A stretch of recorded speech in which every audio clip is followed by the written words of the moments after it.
বা ছোট পাপ কাকে বলে? আমরা তো শুনি যে এটা হচ্ছে সাগীরা গুনাহ, এটা কাবিরা। তো কাবিরা গুনাহ হচ্ছে ওই গুনাহকে বলা হয় যে গুনাহ সম্পর্কে আল্লাহ রাব্বুল আলামিন দুনিয়াতেই তার শাস্তির কথা বলেছে, অথবা ধমক দিয়েছে, অথবা লানাত করেছে, অথবা আল্লাহ রাব্বুল আলামিন তার শাস্তির কথা উল্লেখ করেছে। সেটাকে কি বলে? কাবিরা। আল্লাহ বলেছেন মাতা পিতার হক নষ্ট করা, জিনা করা, প্রতিবেশীর হক নষ্ট করা, শিরক করা, তাবিজ ঝুলানো, এই যে এই জাতীয় যে বিষয়গুলো আছে এগুলো কাবিরা গুনাহ। গণকের কাছে যাওয়া, তাবিজ লটকানো, এগুলো হচ্ছে কাবিরা গুনাহ, মানে এগুলো শাস্তির কথা আছে।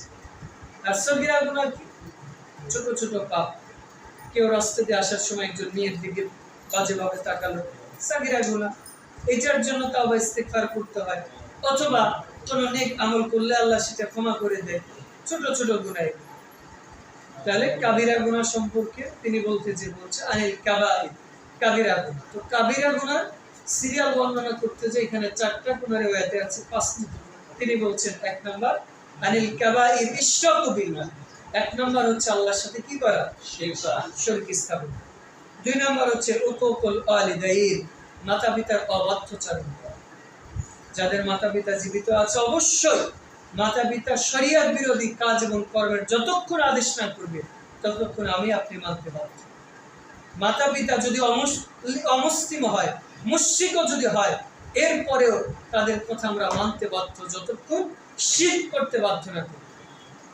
আবু হুরায়রা রাদিয়াল্লাহু তাআলা আনহু বলছেন যে আমার মা তো মুশরিক ছিল, রাসূল সম্পর্কে, ইসলাম সম্পর্কে বাজে কথা বলে। আমি একদিন রাসূলকে বললাম আপনি আমার মায়ের জন্য একটু দোয়া করেন।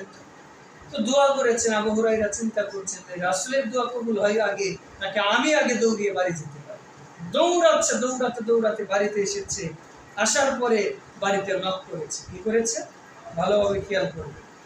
তাহলে আবু হুরায়রা মুসলিম, তার মা মুশরিক। তাহলে তার বাড়িতে মেইন গেট আছে কি নাই? আর আমরা 10 তলা 20 তলা বিল্ডিং করে কিন্তু বাড়িতে একটা গেট করতে পারি। আমরা লক্ষ লক্ষ টাকা খরচ করে জামা কাপড় পরি, কিন্তু মেয়ে মানুষের তার পার্সোনাল যে পার্টস গুলো আছে এগুলো আমরা ঢাকার মতো কাপড় পাই। ইভেন আমাদের বাংলাদেশের সর্বোচ্চ পর্যায়ে যে এমন কিছু মানুষ যাদেরকে আমরা প্রতিনিধি বানাই, তারাও গিয়েছে মানে ইসলামকে অপমান করে বিভিন্ন কথাগুলো তারা বলে। অথচ একজন মুসলিমের উপর ফরজ হয়ে যায় তার সতর ঝিকে না। একজন নারী কোনো অবস্থায় তার স্বাভাবিক প্রকাশমান জিনিসগুলো ছাড়া কারোর সামনে কিছু প্রকাশ করতে পারে না।